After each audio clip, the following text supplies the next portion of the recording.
Oi, pessoal! Hoje nós vamos falar sobre o processo de crescimento e expansão dos Estados Unidos ao longo do século XIX. Após a sua independência em 1776, os colonos estadunidenses eles começam a avançar para o interior do território e começam a conquistar cada vez mais espaço. Esses espaços eram conquistados tanto mediante compra, como foi o caso do Alasca, que foi comprado da Rússia, ou o território da Louisiana, que foi comprado da França, mas na maior parte das vezes foi conquistado através de força, com a expulsão dos povos indígenas dos seus locais de origem, ou como o caso da região do sul dos Estados Unidos, que foi tomado do México através de uma guerra. Não é nenhuma novidade que o território da América, antes da colonização, ele já era ocupado. Já haviam sociedades complexas e com sua forma de organização, sua própria cultura, língua, religiosidade. E esses povos eles foram dizimados ao longo do processo de colonização. Nos Estados Unidos, no início do século XVII, a população de indígenas estava em torno de 10 milhões. No século XXI, início do século XXI, essa população não chegava a 3 milhões. O que aconteceu com esse pessoal, né? Ao longo desse processo de expansão, chamado Conquista do Oeste, o avanço em direção ao Oeste, os colonizadores travaram guerras duríssimas com esses indígenas, confinando-os cada vez mais a espaços menores. Também o contato com os colonizadores fez com que os indígenas tivessem contato com doenças para as quais eles não tinham imunidade. Então, muitos morreram em decorrência de doença e muitos também em decorrência da força física, porque os colonizadores tinham pólvora, tinham armas de fogo, que os indígenas não possuíam. Apesar de serem povos com características bem específicas, a gente pode dizer que, no geral, os povos indígenas da América do Norte, antes da chegada dos colonizadores, eles viviam em sociedades nômades, ou seja, que viviam mudando de uma região para outra e que se dedicavam basicamente à pesca, à coleta e à caça, especialmente do bisão. Só que no contato com os colonizadores, os indígenas acabaram adquirindo alguns hábitos dos colonizadores, como o consumo de álcool, por exemplo, e também o uso de armas de fogo. Também incorporaram a criação de ovelhas, o uso do cavalo, mas mesmo assim ainda procuraram manter muitos dos seus costumes. Para povoar cada vez mais essas áreas que ia conquistando, o governo dos Estados Unidos incentivou muito o fluxo migratório. Fazia propagandas, distribuía panfletos na Europa, mostrando oportunidades para que as pessoas pudessem ter uma oportunidade de recomeçar, de reconstruir a vida, de fazer fortuna nessa nova terra cheia de oportunidade que se apresentava. E aí muitos imigrantes vieram da Europa para os Estados Unidos para povoar, para avançar, para ter seu espaço nessa conquista dos territórios a oeste. Tanto é que a população dos Estados Unidos deu um enorme salto. No ano de 1775, havia cerca de 2,4 milhões de pessoas. No ano de 1890, pouco mais de um século depois, essa população já estava em 90 milhões.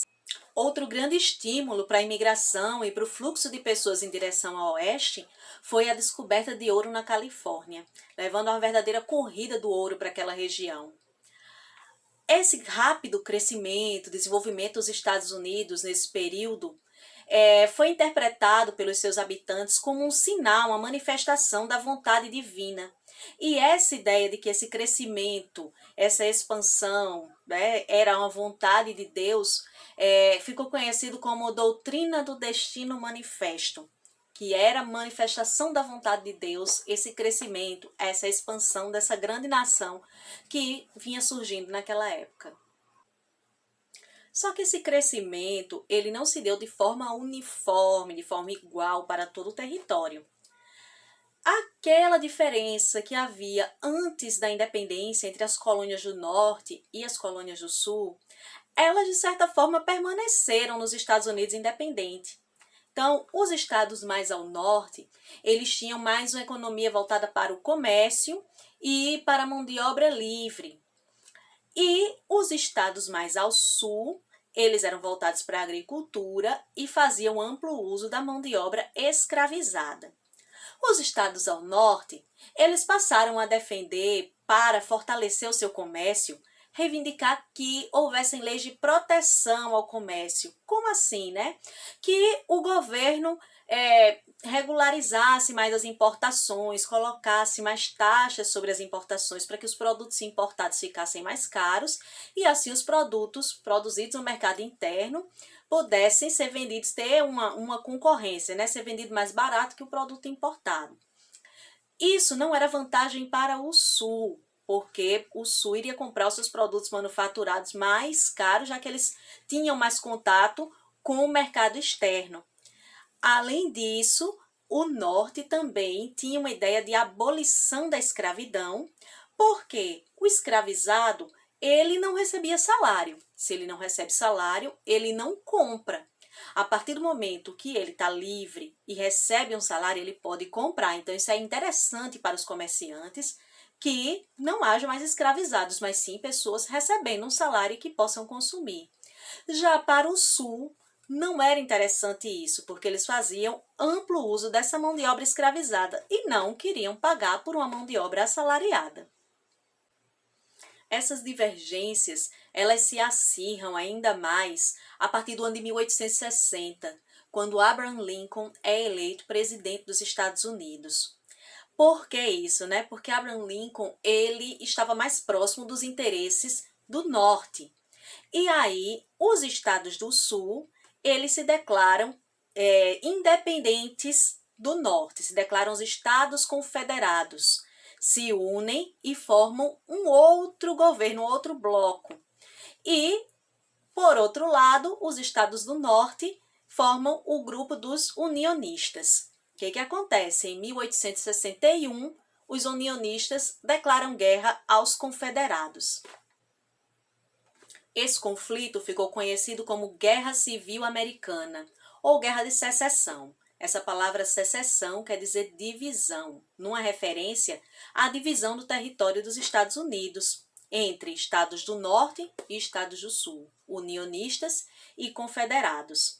Ao longo do conflito, que durou 4 anos, teve muitas perdas, principalmente para os estados do sul, porque o norte, por ter mais poder financeiro, tinha mais capacidade de comprar armas mais elaboradas e empreenderam uma série de derrotas aos territórios do sul. Ao longo desses 4 anos de conflito também, mais ou menos na metade dessa guerra, no ano de 1863, o presidente Abraham Lincoln abole o trabalho escravizado nos Estados Unidos. Com isso, ele traz uma grande vantagem para o norte, porque esses escravizados acabam lutando nas frentes de batalha. E, por fim, o conflito acaba com a vitória dos unionistas sobre os confederados.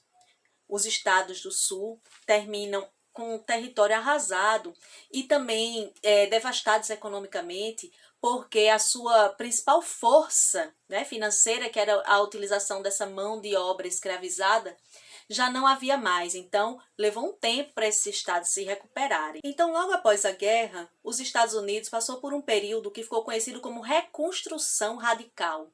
O que é isso, né?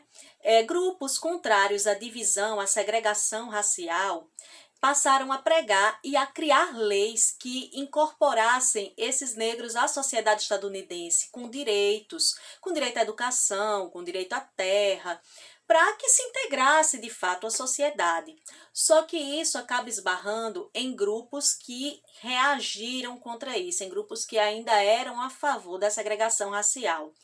E nos estados do sul, principalmente, que tinha essa relação com a mão de obra escravizada e que não tinha aceitado o fim da escravidão colocada pelo Abraham Lincoln, teve uma reação muito grande e era necessária a presença de tropas federais lá para manter, de certa forma, o direito da população recém-liberta.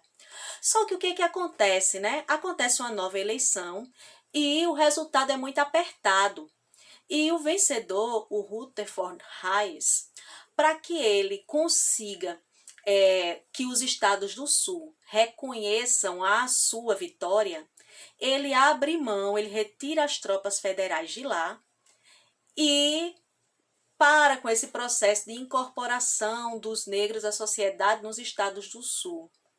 Esse ficou conhecido como o Acordo de Hayes. Ele retira suas tropas de lá e os governantes do Sul, né, dos estados do Sul, ficam livres para continuar segregando essa população.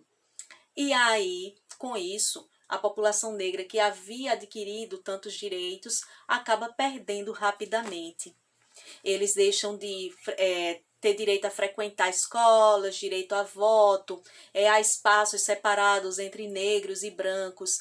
E isso, gente, acabou perdurando por mais de um século, até que nos anos de 1950, 1960, veio o movimento pelos direitos civis para retomar esses direitos. Então, gente, isso é para a gente pensar um pouquinho de que direito adquirido nunca é a garantia de que ele vai permanecer sempre.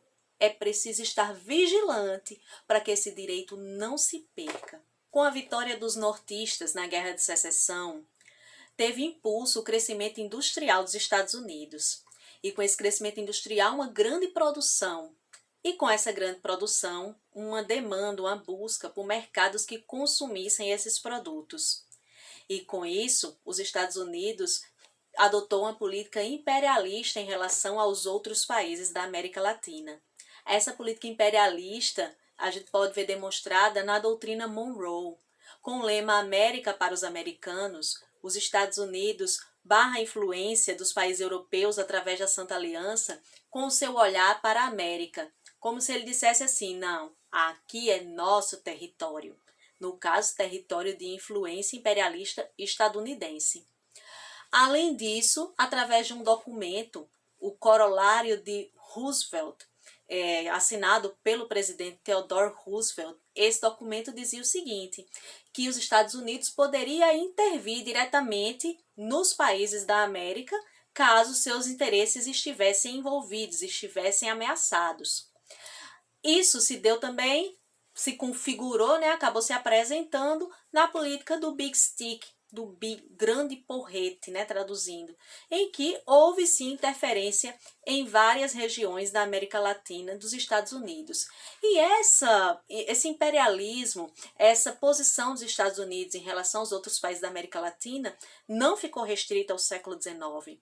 Atingiu em vários outros períodos, se manifestou em vários outros períodos, como, por exemplo, no apoio dos Estados Unidos à implantação de regimes ditatoriais na América Latina no fim do século XX. Além disso, ainda interfere até hoje. A gente vê, vez por outra, os casos de espionagem, de e-mails de grandes líderes da América Latina por parte dos Estados Unidos. Então, essa política imperialista, ela permanece até hoje. E a gente vê essa origem lá no passado. Por hoje, ficamos por aqui. Até a próxima aula. Tchau, tchau!